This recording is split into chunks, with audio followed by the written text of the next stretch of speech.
Hello and welcome back to HardReset.Info. In this tutorial, I will show you how to change keyboard language on Samsung S25 Plus. Let's begin.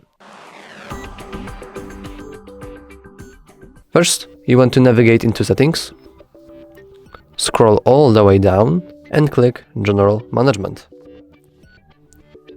Here you have your Samsung keyboard settings, or just keyboard settings, as you can have different keyboards.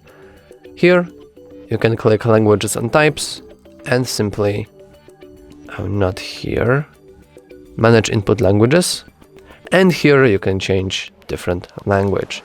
For example, I will check, there's a lot of to choose from. I will check Polish for no particular reason. And as you can see, we now have two languages here. If you found this tutorial helpful, please consider liking and subscribing. Thanks for watching.